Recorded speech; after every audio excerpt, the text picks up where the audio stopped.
On the balcony, the cardinal deacon to say, Annuncio vobis gaudium magnum, habemus papam. I announce to you that we have a Father. The world had a Father.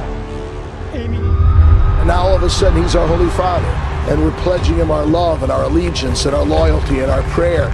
Everyone says there hasn't been anyone like him. That's what's so fascinating. And people of all faiths want to touch him. Yeah. Well, that's an appeal too. Yeah. You know, we call him the Holy Father. Holy Father, please forgive me. Holy Father. You'll hear that title used quite often. This man, Bergoglio, Francis the Talking Pope, his predecessors, John Paul II, Pope Benedict, John Paul I, Pope Paul, Pope John the 23rd, Pope Pius. You can go all the way back, folks. I'm talking centuries. These men are replacement gods. And these men have taken upon themselves the title of Holy Father. He wears the titles of God. He wears the title Holy Father, head of the church. He never died for the church, but he stole that title from Christ. Jesus said, "And call no man your father upon the earth, for one is your Father which is in heaven." Yet the popes took to themselves the name Holy Father, along with all claims of authority that might be assumed by such a title. Pope Innocent III, who fathered the Inquisition, said, "The Pope holdeth place on earth, not simply of a man, but of the true God." Meanwhile, Pope Nicholas said of himself, "I am in all and above all, so that God himself and I, the Vicar of God, hath both one consistory, and I am able to do almost all that God can do. I then, being above all, seem by this reason to be above all gods." Nicholas even claimed that the popes had the power to change the gospel itself, saying, "Wherefore, no marvel, if it be in my power to dispense with all things, yea, with the precepts of Christ."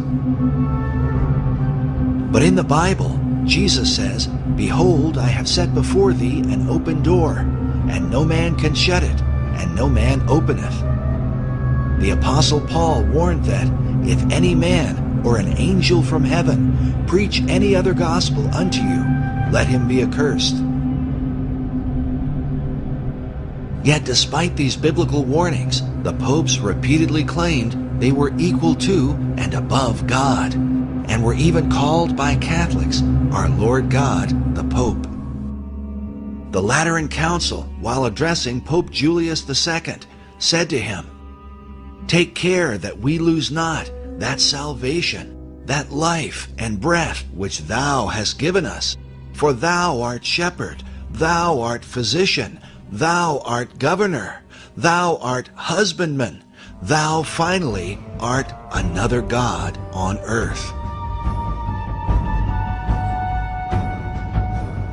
In the 19th century, Cardinal Giuseppe Sarto, who would later become Pope Pius X, declared, "The Pope is not simply the representative of Jesus Christ. On the contrary, he is Jesus Christ himself, under the veil of the flesh." Does the Pope speak? It is Jesus Christ who is speaking. Hence, when anyone speaks of the Pope, it is not necessary to examine, but to obey. Jesus said of himself, "I am the way, the truth, and the life.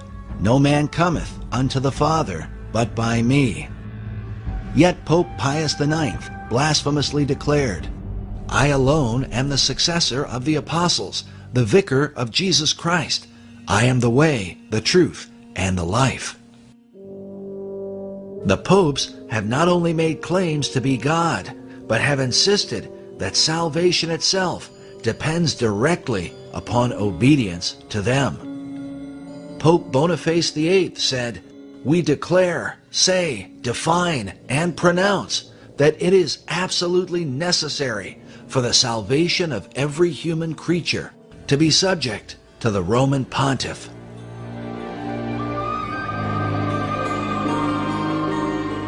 Pope Clement VI said, "No man outside obedience to the Pope of Rome can ultimately be saved. All who have raised themselves against the faith of the Roman Church and died in final impenitence have been damned and gone down to hell." Even in modern times, Pope John XXIII in 1958 declared, "Into this fold of Jesus Christ no man may enter unless he be led by the sovereign pontiff, and only if they be united to him can men be saved." In 1984, Pope John Paul II was quoted as saying, "Don't go to God for forgiveness of sins, come to me." The quote was based on a Los Angeles Times article which reported, rebutting a belief widely shared by Protestants and a growing number of Roman Catholics, Pope John Paul II dismissed the widespread idea that one can obtain forgiveness directly from God. Furthermore, according to traditional Catholicism, obedience to the papacy is said to be required, no matter how dreadful the Pope might be. Catherine of Siena, one of the patron saints of Italy, whose mummified head is still preserved in Rome today, said, "Even if the Pope were Satan incarnate, we ought not to raise up our heads against him, but calmly lie down to rest in his bosom. He who rebels against our Father is condemned to death. For that which we do to him, we do to Christ. We honor Christ if we honor the Pope." Such demands for blind obedience were confirmed by the popes themselves, but confronted by the reformers. By men like Martin Luther, who said, "The Pope, possessed by demons, defends his tyranny with the canon, Si Papa, or Yes, Father. This canon states clearly, if the Pope should lead the whole world into the control of hell, he is nevertheless not to be contradicted. It's a terrible thing that on account of the authority of this man, we must lose our souls, which Christ redeemed with his precious blood." Because of this evidence, Luther declared, "I believe the Pope is the masked and incarnate devil, because he is the Antichrist."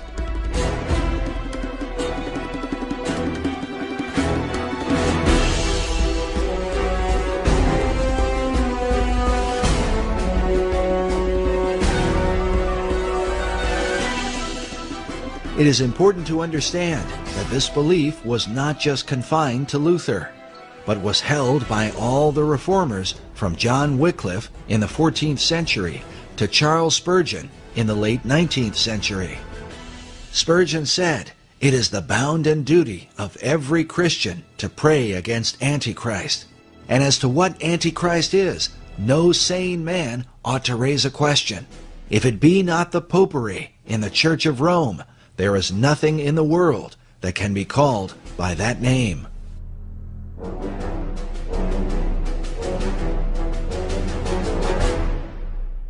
The Westminster Confession of Faith, along with the Savoy Confession, the Old Baptist Confession, and the Methodist views of John Wesley, all included the declaration that the Pope is that Antichrist, that man of sin and son of perdition, that exalteth himself in the church.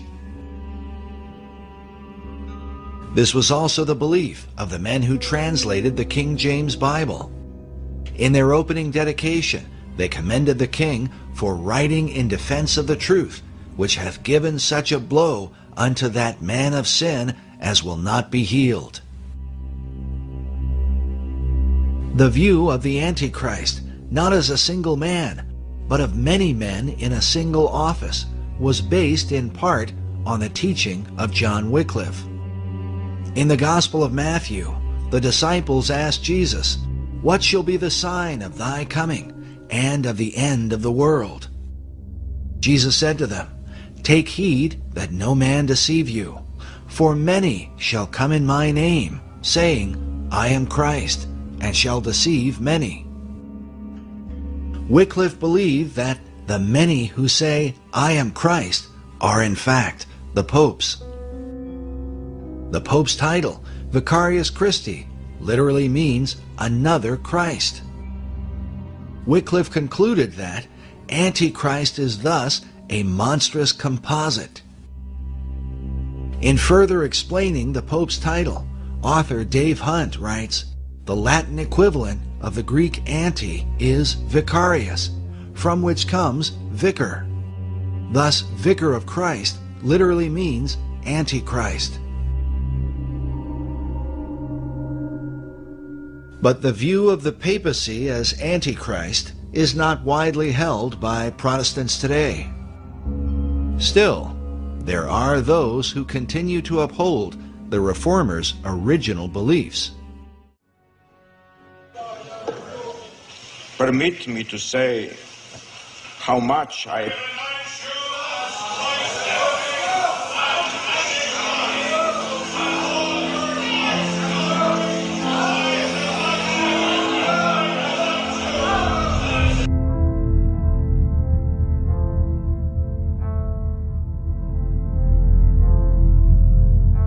this official Vatican portrait of the current Pope. It is called The Truth, the Way, and the Life, Portrait of His Holiness, Pope Benedict XVI. But can this really mean that in the modern world there are some who still believe the Pope to be equal to Christ and God? Mr. President, final question. Yes, sir. You said famously, when you looked into Vladimir Putin's eyes, you saw his soul. Yeah. When you look into Benedict XVI's eyes, what do you see? God. Good way to end the interview. Thank you, sir. Thank you, sir. My pleasure.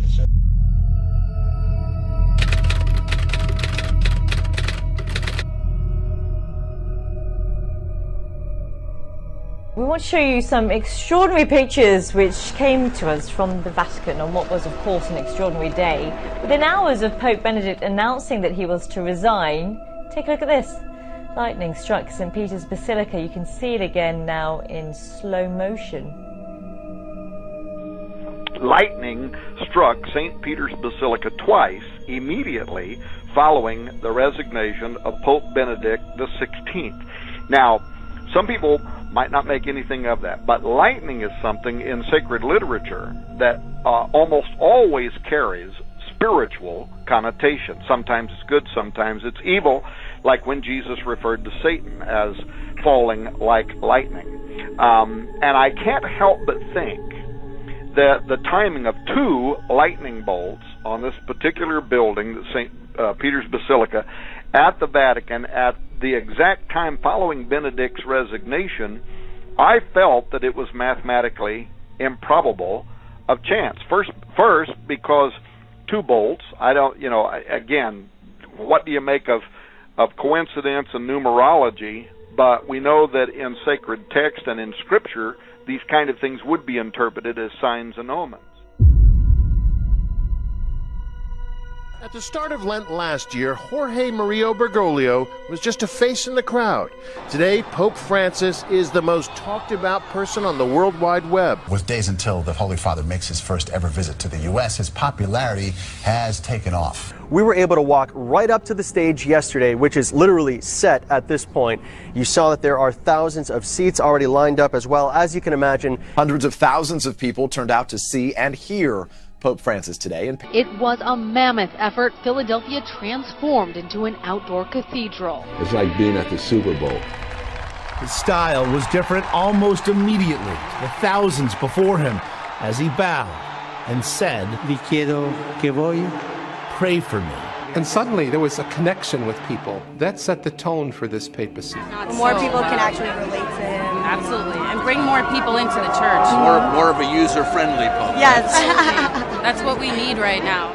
We've needed for a while a renewed image, a renewed face of the church, and Pope Francis is giving it to us. The one man who is winning in every poll you look at, the Pope. His Twitter account, @Pontifex, ranks in the top 5 most searched words on the internet. take a look. Look who's got his very own rookie baseball card, Pope Francis. Pope is even showing up on pizza boxes. Every trip he takes, Pope Francis has been met by adoring masses of the faithful. This week, he's been called a Catholic rock star. He's kind of a rock star, Times Person of the Year, the cover of Rolling Stone. Now there's even a Francis fanzine. He's captured the imagination not just of the world's 1.2 billion Catholics, but the world itself. I get it on the streets. I mean, everybody from the bartender to the cab driver telling me, Cardinal Dolan, we love this guy. He's been called the People's Pope.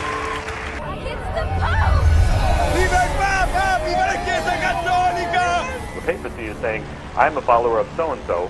You see people going out and giving the rock star treatment and fawning and fainting and screaming and everything when a pope goes by. I mean, he's just a man. Humility has made the former Jorge Bergoglio a star far beyond the Catholic Church, and became one of the most popular religious leaders of our time. You can't be a Catholic without acknowledging Pope Francis as the representative of God on earth. Chi ritiene di poter avere un rapporto personale, diretto, immediato con Gesù Cristo, al di fuori della comunione e della meditazione della Chiesa. Sono tentazioni pericolose, sono tentazioni dannose, sono, come diceva il grande Paolo VI, dicotomie assurde. Pope Francis has worked tirelessly toward a new world religion in which all denominations are brought together as one. If you look at Francis's outreach over the past 3 years, and specifically in 2016, you'll find somebody who has openly condemned evangelical Christianity and the belief that you must have a personal relationship with Jesus. He has openly warned that this belief is dangerous. He has also equated the spread of the gospel under evangelical Christianity to jihadism. In the meantime, he has done quite a bit of outreach to every other religion in the entire world. Why is this happening? The extent of Francis's outreach to other denominations in 2016 alone has been mind-boggling. In February, Francis held an emergency meeting with Patriarch Kirill of Russia for the first time since the 1054 Schism. Kirill then went directly to Antarctica, where he performed a bizarre religious ceremony consecrating the land and water surrounding the continent. Francis has also done outreach to Patriarch Bartholomew of Turkey, in which both leaders voiced support for the migrant crisis and called for more migrants to enter Europe. In May, Francis met with Al-Azhar of Egypt, who is the head of Sunni Islam. In January, Francis became the third pontiff ever to visit Rome's major synagogue. He has also hosted Jewish religious and political leaders at the Vatican. In June, Francis outreached to the Armenians. In July, Pope Francis visited Poland and told all of the young people in the audience to, quote, believe in a new humanity. ¿Cuál, María? Una maestra de vida espiritual. O então, una santinha a quem se recorre para obter favores abaixo. The Pope sat before the image of the Virgin and recited the prayer that is most notably known in Fatima, the Rosary.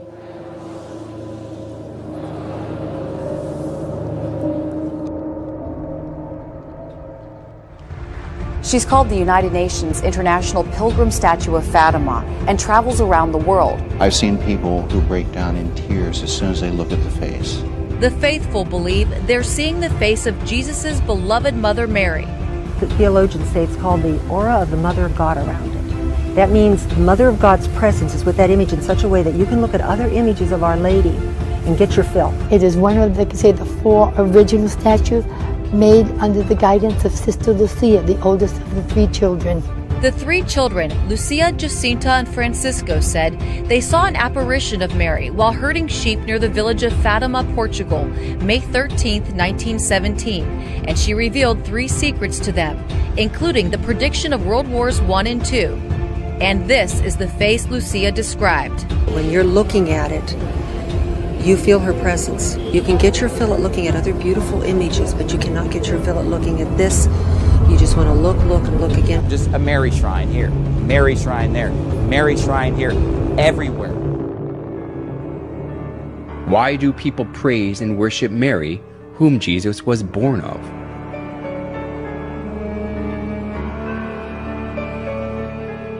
A famous Catholic bishop and writer, Alphonsus Liguori, explained in his writings that it is far effective to pray to Mary than to Christ. In the Franciscan Chronicles, it is related that Brother Leo once saw a red ladder, on the summit of which was Jesus Christ, and a white one on top of which was his most holy mother. And he saw some who tried to ascend the red ladder, and they mounted a few steps and fell. They tried again and again fell. They were then advised to go and try the white ladder, and by that one they easily ascended. For our Blessed Lady stretched out her hand and helped them, so they got safely to heaven. The story, which was made by the exuberant imagination, sounded plausible.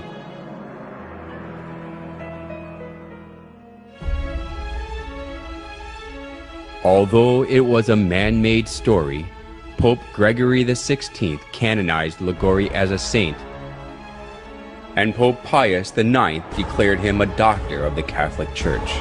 Now Catholics are taught that it is better to pray to Mary, who is merciful and understands us.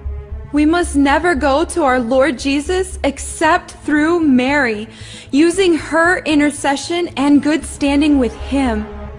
We must never be without her when praying to Jesus. The plausible logic that Jesus cannot refuse Mary's request because she is his mother is shown well even through the image of Mary and baby Jesus.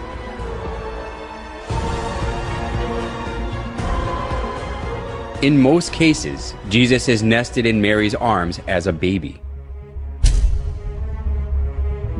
This downgrades Jesus to a little baby who is always dependent on Mary and lets people think that he can do nothing without Mary. They call Mary the Mother of God, which implies that she is above God. Mary as a female is merely a creation who was chosen to conceive Jesus. Mary worship of the Catholic Church reminds us of the mother-child worship of ancient Babylon. Just as Semiramis artfully spread the mother-child worship throughout Babylon, when she ruled it over instead of her son Tammuz, the Catholic Church now makes people worship Mary, not God, by accepting the mother-child worship from Babylon.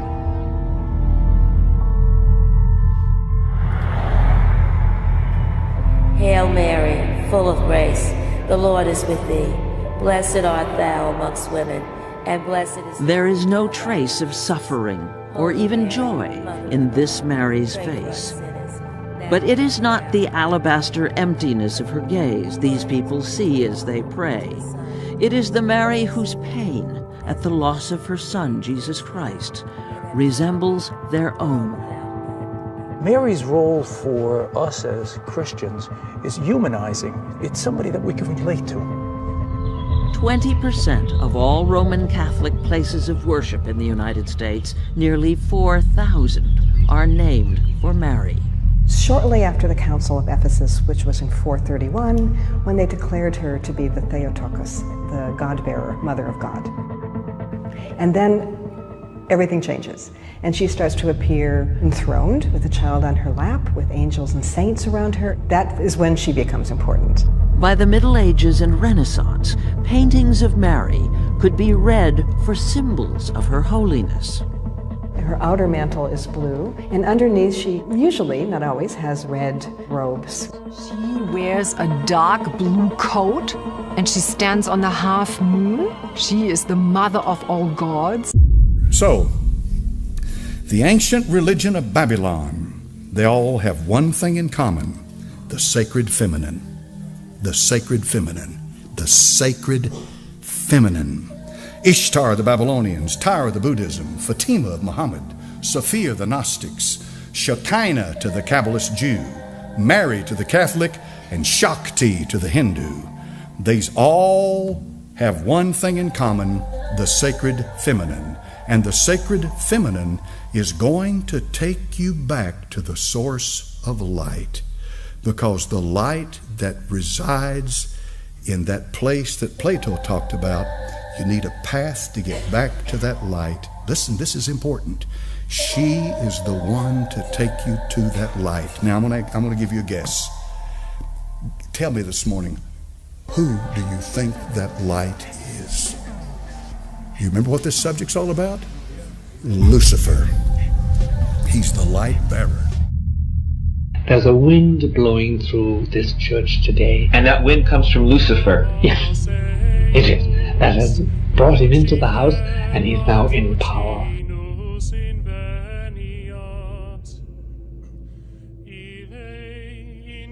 No doubt about it, Lucifer is the prince, and he has now a place within the central citadel of the church.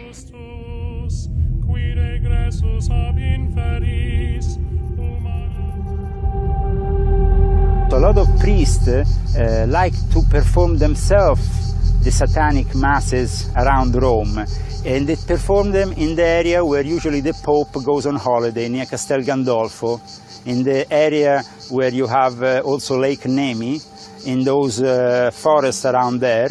They perform these black masses, and there is a Catholic priest who act as a satanic priest, because the moment in which they act as satanic priest is the moment in which they can really liberate themselves of other perversions. They can do drugs, they can go with women, with men, with everything, and they can do all kinds of things. So the sex cults are very powerful. Like, for example, CNN is showing that at the terminal station there is a lot of prostitution from minors, from young kids. Well, there was a scandal here in Italy at a certain point in 2013, I think it was June 2013, it went on the news for 2 days, then it was erased. They go into this My Bar and in these places around the Termini station to pick up these young kids. And then they used to have these ambulances, these fake ambulances parked in front of Termini station, and they used to pick up these young Romanian kids, 14-year-old kids, and bring them directly into the Vatican. As an exorcist, when you do exorcisms, minor and major, the demons constantly taunt you with the condition of the church. They say, well, we're in St. Peter's. We can talk to whom we like. We have representatives sitting beside your Pope every day. What are you talking about? We are legit. I'm quoting demons now. This is what is said to you. How dare you? And our prince has been enthroned, installed. And you're still against us? What are you trying to persecute us for? And so we have to understand that there is a Luciferian faction, a very strong Luciferian faction within the Holy See, not exclusive to the Holy See. This is a dark brotherhood that exists. These are the mystery adepts that have existed. They're following a lineage that goes back hundreds of years. Actually, that goes back to the Tower of Babel. Once upon a time, a long time ago, there lived a man named Nimrod. Nimrod was the great-grandson of Noah. He was the most popular man on the earth at the time. Matter of fact, he was the king of the then known world. He was responsible for building the cities of Babel and the Tower of Babel and the city of Nineveh, amongst others. Well, all that being aside, Nimrod no doubt had tremendous influence among the people that he was with. And what happened was he had this uncanny reputation of strength. He created great armies. And he was the ruler of the then known world right after the flood. He was full of idolatry and covetousness, drunkenness, and rebelliousness towards God. And he had a phenomenal ability to deceive. Matter of fact, I suppose he was much like, I guess, an early politician 4,000 years ago. But Nimrod married a woman named Semiramis. Now, Semiramis and Nimrod became basically king and queen of the then known world. Well, at some point, Nimrod dies, and he became deified. He was the very first person that was ever deified on planet Earth, and they made him the sun god, which ended up being Baal. The word Baal in your scriptures can be traced back to Nimrod. So it's an interesting reality of history. When you see Baal and Ashtaroth, you're ended up coming all the way back to this story of Nimrod and Semiramis. And so Baal is now ruling the universe as the sun god, and somehow luck has it through the Babylonian legend that Semiramis gets pregnant by the rays of the sun of her deceased husband Nimrod. And she gives birth to a young baby boy named Tammuz. Semiramis, Nimrod's wife, insisted that Nimrod became the sun god. She cut Nimrod's dead body into pieces and sent them to each tribe of Babylon. People regarded the place where a part of Nimrod was buried as sacred.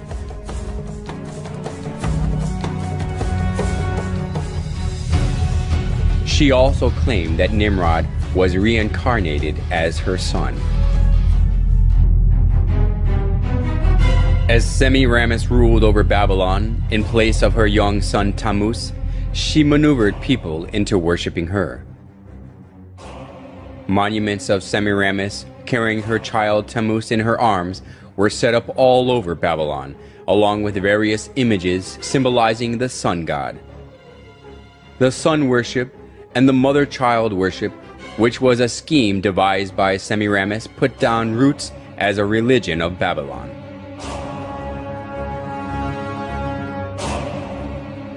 Idolatry stemmed from Babylon, spread to many countries after the Tower of Babel collapsed.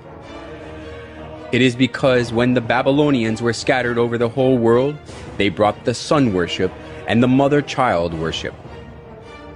The sun worship and the mother-child worship were assimilated into the cultures and religions of many countries, and they came to have various forms and names.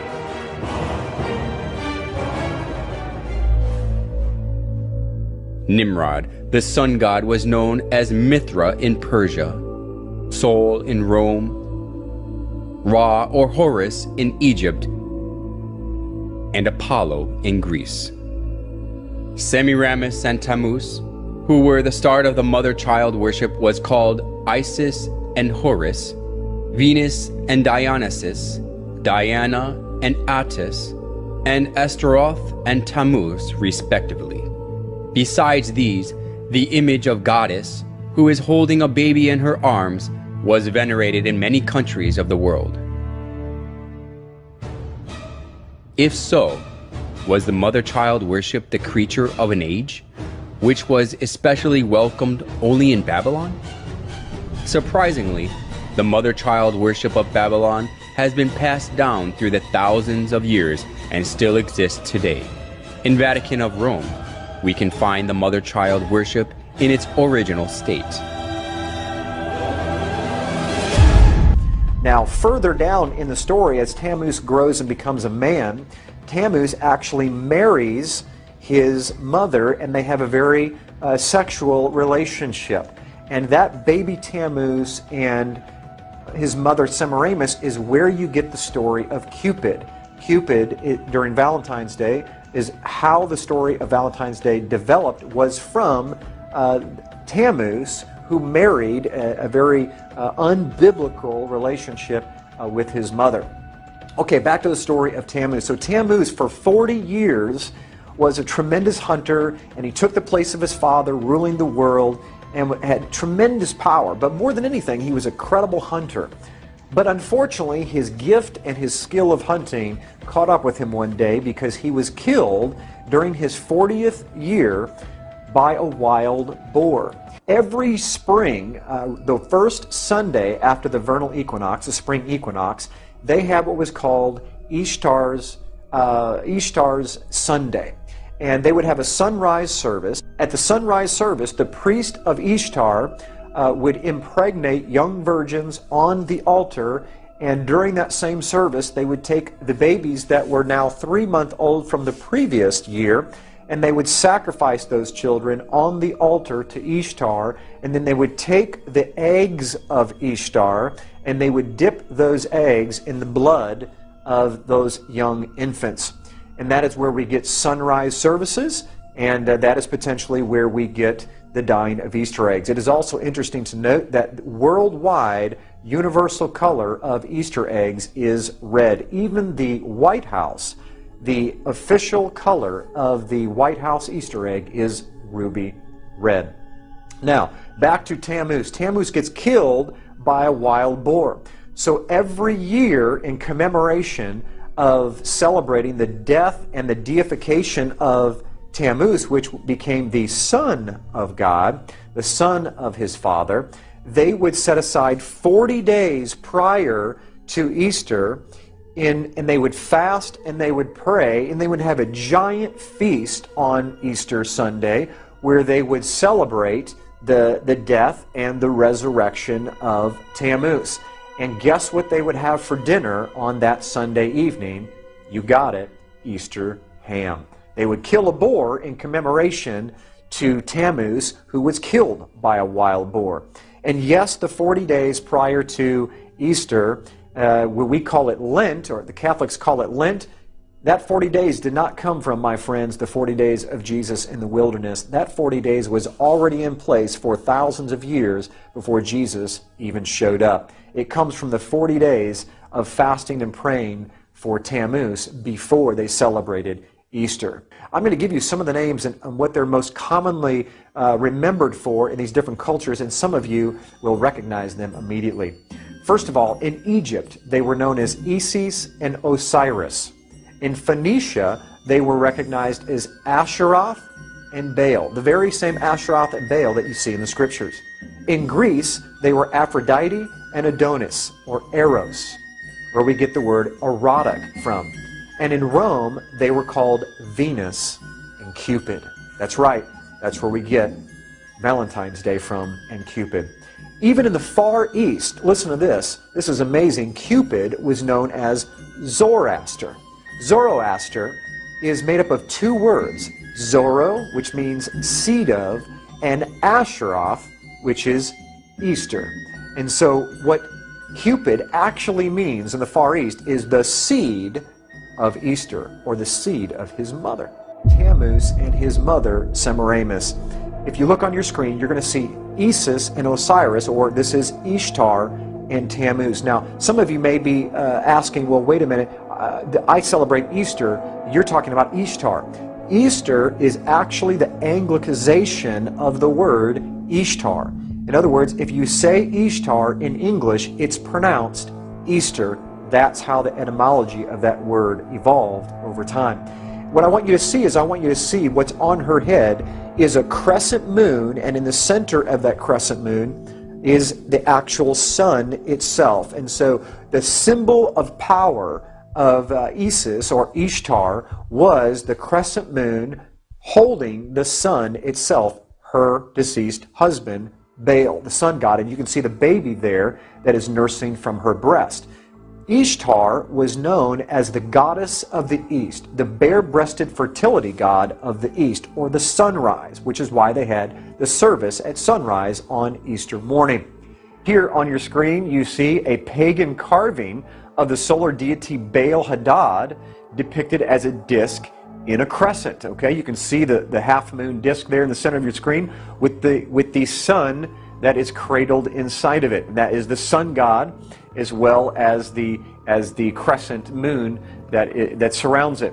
Now, as you see that the main symbol for the sun god was the crescent moon with the sun on the top of it, or centered and cradled inside that crescent moon, we now move to something that's a bit controversial but very true historically, is the Catholic Eucharist is actually the sun that is inside of that crescent moon. I'm going to show you some pictures of the actual Eucharist in different positions, and you're going to see that not only is it similar, it's identical. This is where they got the symbols from. You can see here, this is a particular object that holds the Eucharist, and I found this online, and this is what the quote said. I left off the particular church for obvious reasons, but this was their advertisement for a particular Friday. It says, Eucharistic adoration is held on the first Friday of every month for the purpose of honoring and praying to the Blessed Sacrament. Now, I don't know about you, but my Bible says to pray to the Father, our Father.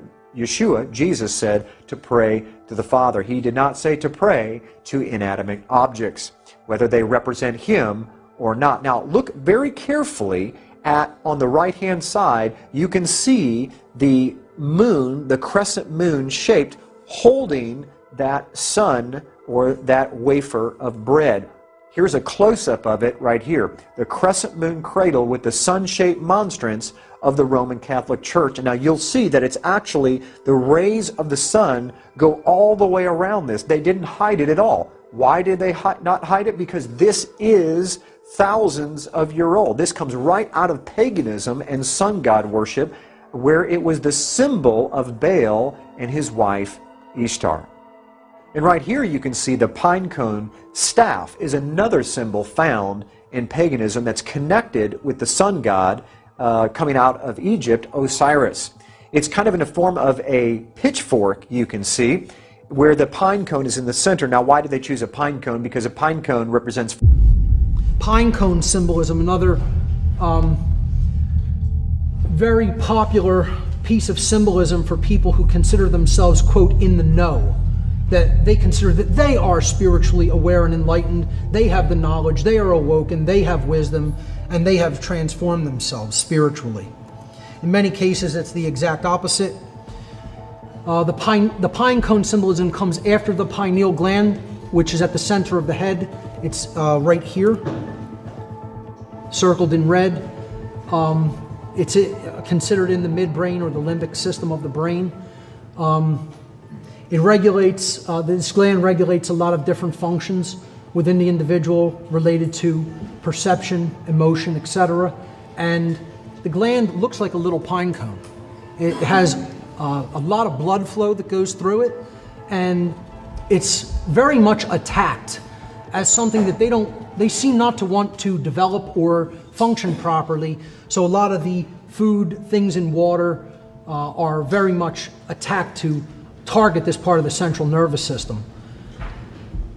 The pine cone literally looks like a little pineal gland. Okay, the pineal gland looks like a little pine cone, I should say. This is called the Court of the Pine Cone, and it is at the Vatican. That's where that pine cone is at.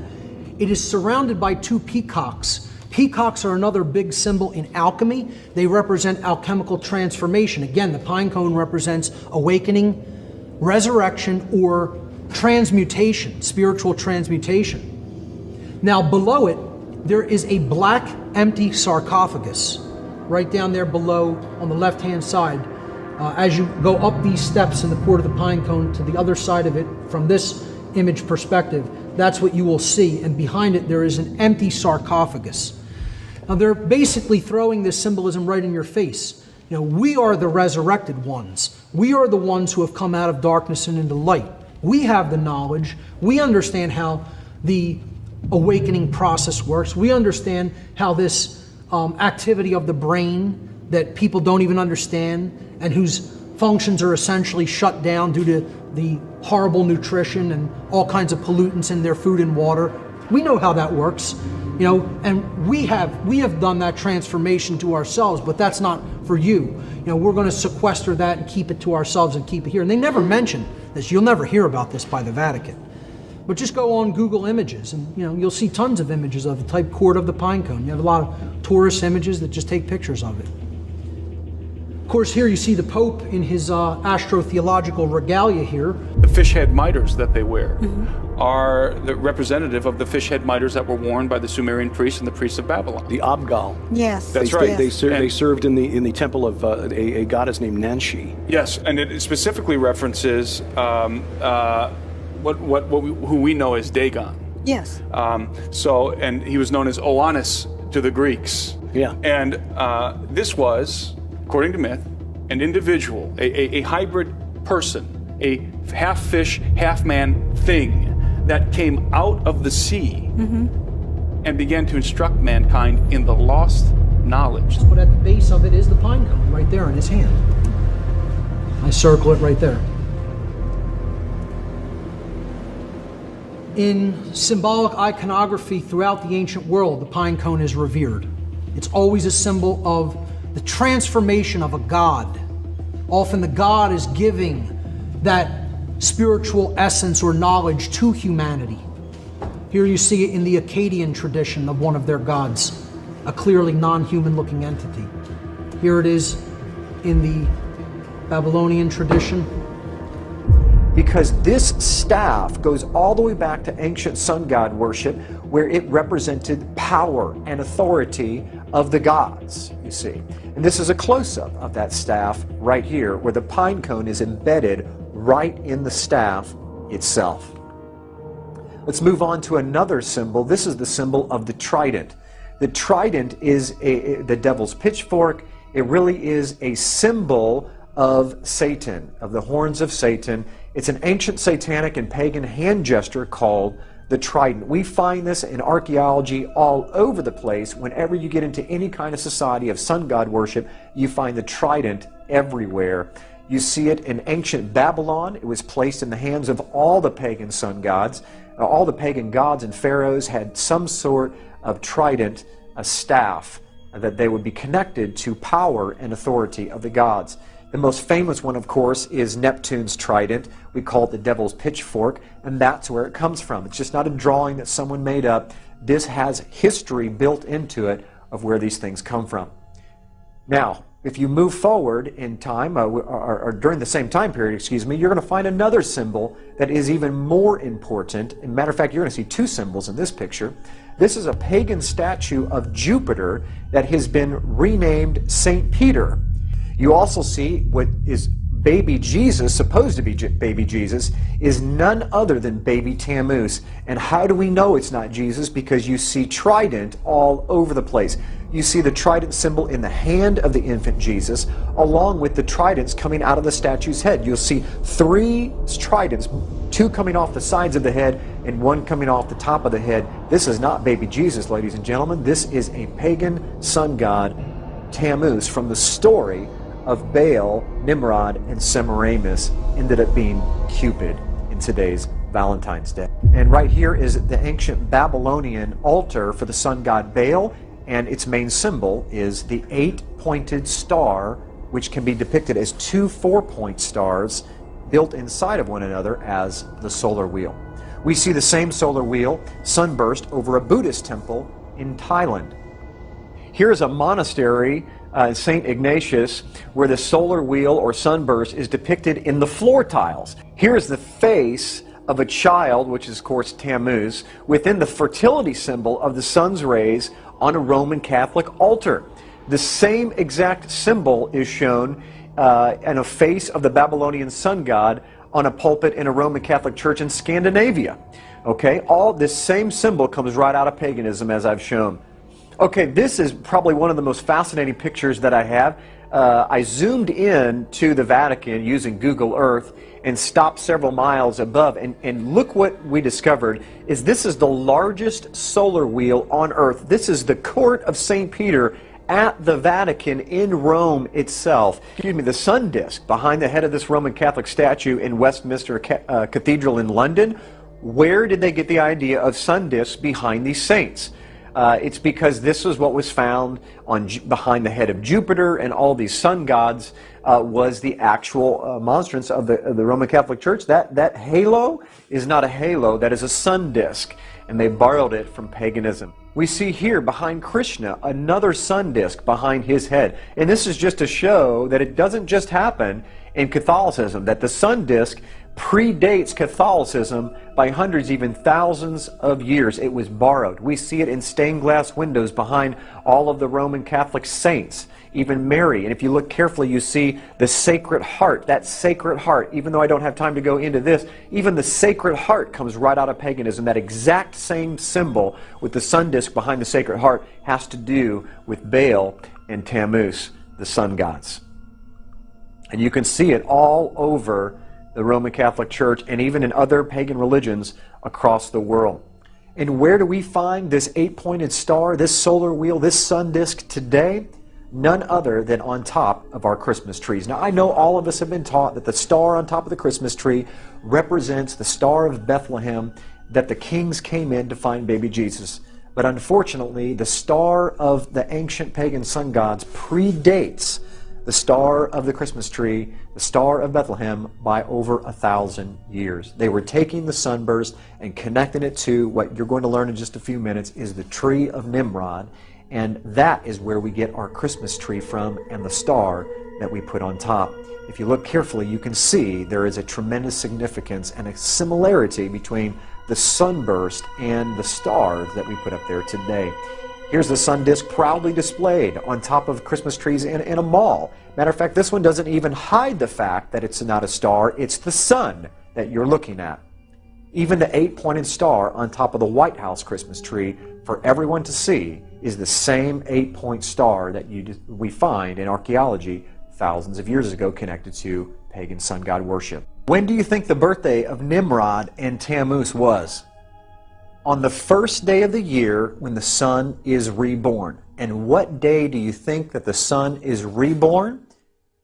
In the middle of winter, at the winter solstice, December 25th. That's right.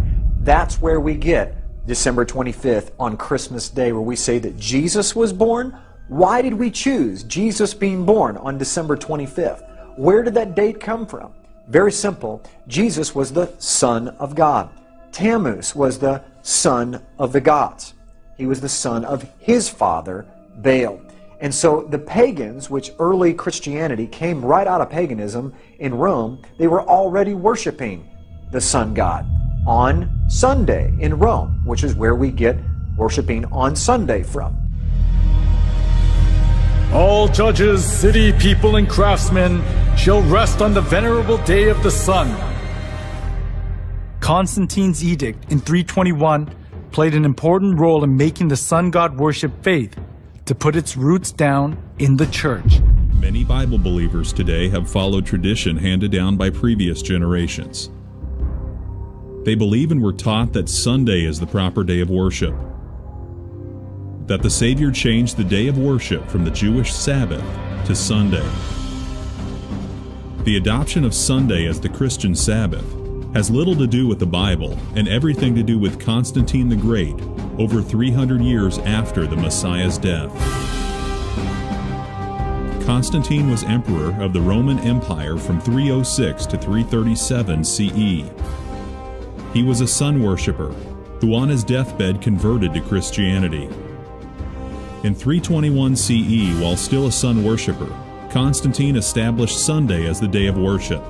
He decreed, "On the venerable day of the sun, let the magistrates and people residing in cities rest, and let all workshops be closed." In this coin circulated by Constantine in 317 CE, we see the face of Constantine on one side, and on the other the figure of Sol Invictus, the unconquered sun. The sun god was also known as Mithras, and his birth was on December 25th. This date was adopted as the birth of Christ and became the date for Christmas many centuries later. Clearly, Constantine was an avid worshipper of the sun god Sol Invictus. Amazingly, Martin Luther, the champion of the modern-day Protestant movement, said, "They allege that the Sabbath changed into Sunday, the Lord's Day, contrary to the Decalogue as it appears. Neither is there any example more boasted of than the changing of the Sabbath day. Great, say they, is the power and authority of the Church, since it dispensed with one of the 10 Commandments." Nowhere in the Bible do we see that Yahshua and his apostles changed the day of worship from Saturday to Sunday. In fact, the Messiah in his Sermon on the Mount has this end-time prophecy: "Pray that your flight be not in the winter, neither on the Sabbath day." Those who were tainted with polytheism of Rome looked as if they had converted, but in actuality it wasn't easy for them to get rid of the religious rites and institutions of worshiping the sun, the moon, and the stars, and various gods and goddesses, which they had worshipped since their forefathers. The church in Rome sought for solutions to disburden the pagans when they converted to Christianity. It was to bring in things similar to the gods that the pagans had believed into the church. They thought they would increase the number of pagan converts by doing that.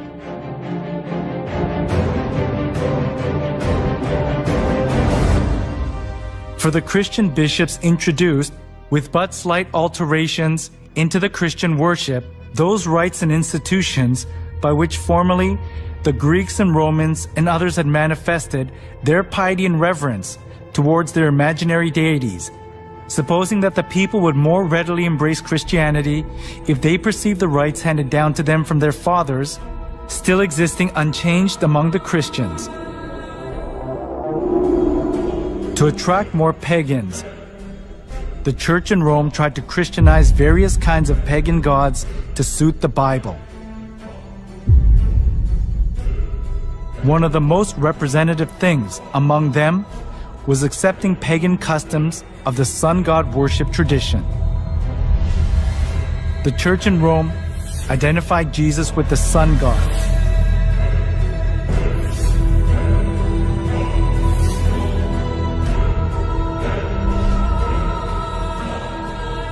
Inside of the church was decorated with various kinds of sun images, and the idea to worship the sun was established as if it were the truth of the church.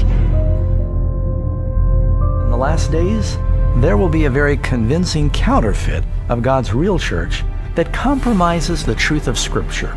Jesus warns it will nearly deceive the whole world.